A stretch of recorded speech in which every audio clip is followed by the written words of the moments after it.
Hello मित्रों, आप सभी का डिस्कवर इंडिया में एक बार फिर से स्वागत है। अभी हम पहुंच गए हैं बिलखा और ये एक अलग ही जगह है। इसका इतिहास भी अलग है, तो इसके बारे में हम अंदर जाके फिर सब दिखाते हैं और पूरा इतिहास बताएंगे। तो अभी आप बने रहिए, चलिए आइए अंदर।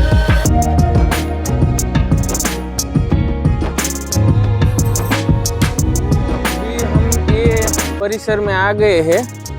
ये जो इतिहास पूरा है वो विक्रम संवत 850 से साल में हुआ है, मतलब के 1250 साल हो गए हैं। और यहाँ का जो भी इतिहास है वो विक्रम संवत से ही माना जाता है, क्योंकि ईस्वी सन से ये नहीं गिनते हैं लोग। और काफ़ी पुराना भी है, पूरा युग गुजर गया ऐसा लगता है। आगे हम इसका इतिहास बताते हैं। तो ये जो बिलखा गांव है वो उस टाइम पे राज हुआ करता था यहाँ, और सेठ सगाड़ शाह थे, वो यहाँ के नगर सेठ थे। और उसकी रानी थी चंगावती और एक बेटा भी था, उसका नाम चेलैया था। तो उस टाइम के नगर सेठ के हिसाब से ये सेठ सगाड़ शाह, इसके परिसर में ही एक हनुमान जी का भी मंदिर है, और इच्छा पूर्ति हनुमान दादा के नाम से ये मंदिर बना हुआ है। हालांकि ये मंदिर तो अभी इतना टाइम भी नहीं हुआ है, 2019 में इसका जीर्णोद्धार हुआ है। तो ये मंदिर का भी इस परिसर में ही पड़ता है। और तो मित्रों, ये इतिहास ऐसा है कि 1250 साल पहले ये जो बिलखा राज हुआ करता था, और वो राज के नगर सेठ थे। उस टाइम पे ना आपको पता ही था कि गांव में कोई नगर सेठ होता है तो पूरा और राज का जो व्यापार होता है वो वही करता है। और ये जो बनिया कम्युनिटी से बिलोंग करते थे, सेठ सगाड़ शाह थे वो। उस टाइम पे ना आपको भी पता है कि वर्ण के हिसाब से अलग अलग जो भी काम वो रहा करता था वो सब अपने आप करते रहते थे। तो जो ये व्यापार का काम था वो बनिया कम्युनिटी से ही होता रहता था। और ये सेठ सगाड़ शाह थे, वो यहाँ के एक नगर सेठ थे, और उसका छोटा सा परिवार था। एक बेटा था और रानी चंगावती थी जो उसकी बीवी हुआ करती थी। तो उस टाइम पे ना ये सनातन धर्म से जुड़े हुए थे, साधु के लोग थे। और उसका एक ये नियम था कि जब तक वो साधु को नहीं खाना खिलाएंगे तब तक वो खुद नहीं खाएंगे। तो उस टाइम पे ना ये परंपरा उसकी घर के उसके हिसाब से रखी हुई होगी। तो सत्य का हमेशा एग्जाम परीक्षा होती है, ऐसा तो हमने भी सुना है, क्योंकि हमारे पुराणों में भी ऐसा बहुत सारे उल्लेख है। और ये सत्य घटना है, इसमें कोई दोहराई नहीं है कि भाई ये नहीं हुआ होगा। क्योंकि आज हम छोटे हैं तब से लोरिया में भी सुनते हैं। जो ये चेलैया है उसका भी हमने लोरी सुनी है, उसकी जो स्टोरी है वो भी हमारे मम्मी पापा दादा दादी से भी सुनी है। और यहाँ की सभी लोगों को भी ये लोकवायिका से पता ही है कितने साल पहले ये हुआ था। और आपको ये बता दूं कि वाकई ऐसा डिमांड जो होता है ना वो उसकी परीक्षा लेने के लिए हुआ था। क्योंकि वास्तव में जो वो रक्तपीत के साधु बन के आए थे और अघोरी थे, वो साक्षात भगवान श्री कृष्ण ही थे। पर ये परीक्षा तो लेनी ही थी उसको। तो फिर और आपको भी पता होगा कि गुजरात में ना ये सौराष्ट्र की मेहमान गति पहले से ही अलग पड़ती है, और यहाँ मेहमानों के लिए कुछ भी कर सकते हैं यहाँ के लोग। आज भी अभी भी ऐसा ही है, कोई मेहमान आता है और उसकी सेवा और मेहमान गति के लिए भी यहाँ बहुत कुछ अपने आप से जो ना हो सके वो भी किया जाता है। मतलब कि सहजता से कोई भी मेहमान को कुछ चाहिए तो जिस हिसाब से यहाँ नहीं हो सकता है फिर भी वो कुछ करते हैं कि भाई हमारे मेहमान को कोई कमी ना रहे। तो उस टाइम में भी ऐसा ही हुआ था। तो ये जो व्रत था उसकी परीक्षा भगवान श्री कृष्ण कर रहे थे।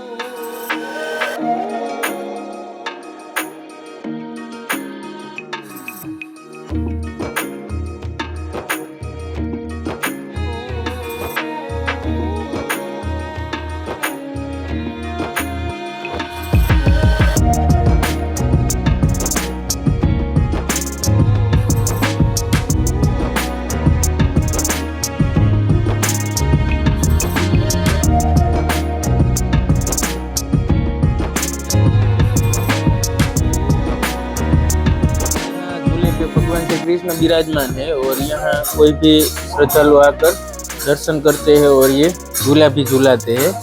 तो ये भगवान श्री कृष्ण के प्रत्यक्ष दर्शन भी यहाँ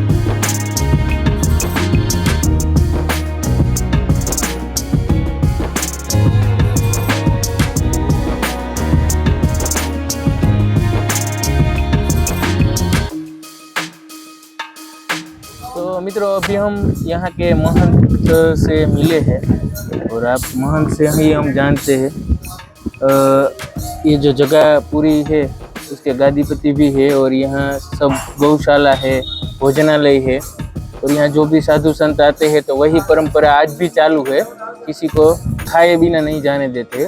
तो बापू आप बताओ इस जगह के बारे में, मैंने बहुत कुछ जो सुना था मैंने और ये इतिहास था वो तो अपने व्यूअर्स को बताए, आप भी कुछ संदेश दो इस जगह का। ये एक ऐतिहासिक जगह है। यहाँ की सेवा भाव की प्रथा बहुत प्राचीन और गूढ़ है।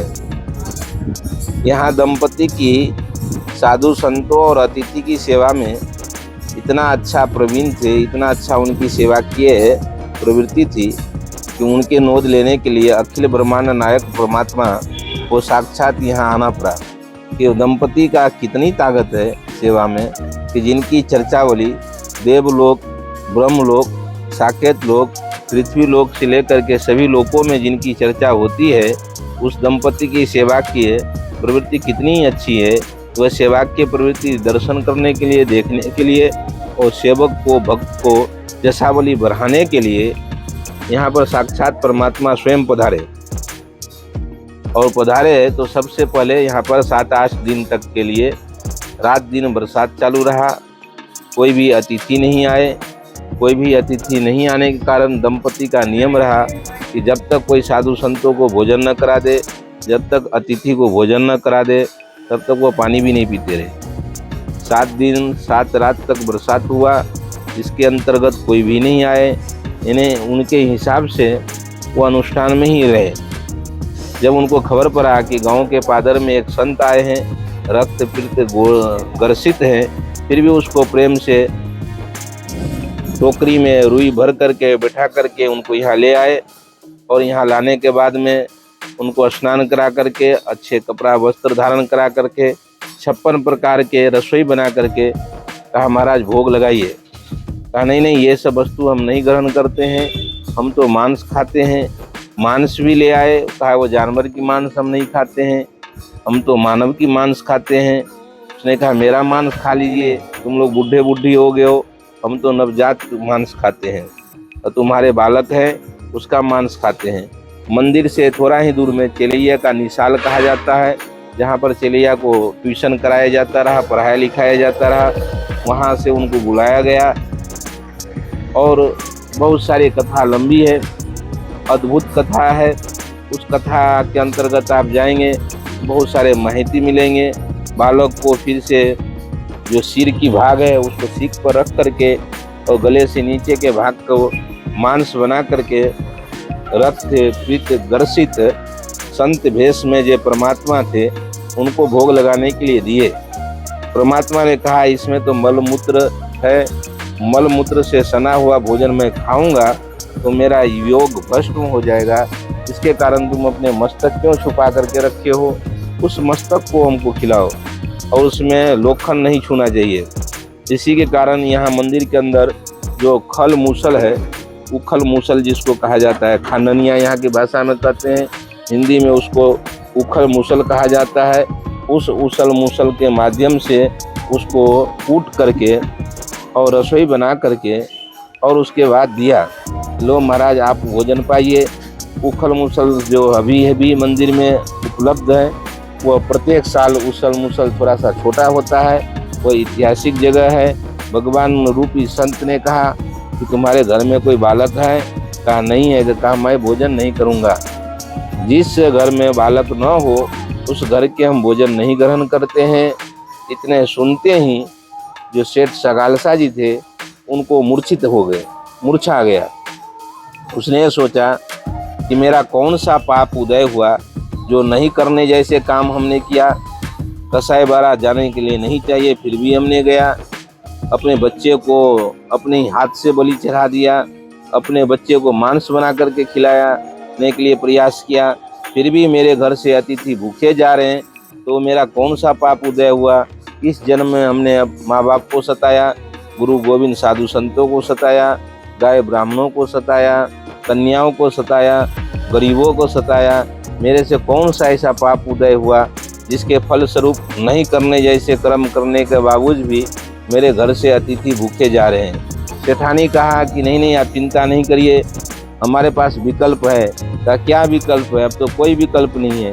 कहा नहीं मेरे पेट में 5 महीने की बच्चे हैं, 3 महीने के बाद जीव आ जाते हैं, हमारे पुत्र माना जाएगा। संत रूपी भगवान ने कहा कि तुम्हारे पेट में जो बालक है कि नहीं है उसका विश्वास किया, प्रूफ किया। तो चंगावती रानी साक्षात कटार उतार करके अपना पेट जब फाड़ करके बच्चे को निकालने के प्रयास किए, उसी समय संत रूपी में थी भगवान परमात्मा साक्षात प्रकट हो गए। ब्रह्म लोग डोलने लगे, शिव लोग डोलने लगे, तीनों लोक में हाहाकार मच गया कि आज सती की पवित्रता, उनकी भक्ति भाव की इतनी पराकाष्ठा हुई। सभी के सभी देव देवता प्रकट हो गए और भगवान ने चिलैया को सजीवन किया। ये ऐतिहासिक जगह है। यहाँ जो भी व्यक्ति मनोकामना लेकर के आते हैं, श्रद्धा विश्वास लेके आते हैं, उन सभी का श्रद्धा यहाँ फलता है। जिसको आरोग्य चाहिए आरोग्य मिलता है, धन चाहिए धन मिलता है, संतान चाहिए संतान मिलता है। भगवान यहाँ सबका मनोकामना पूर्ण करते हैं। अस्तु। जय श्री राम, जय श्री सीताराम। तो यही महंत थे श्री स्वामी राम रूप दास जी बापू, और यहाँ के महंत थे जो यहाँ का जो पूरा इतिहास महंत ने हमें बताया है।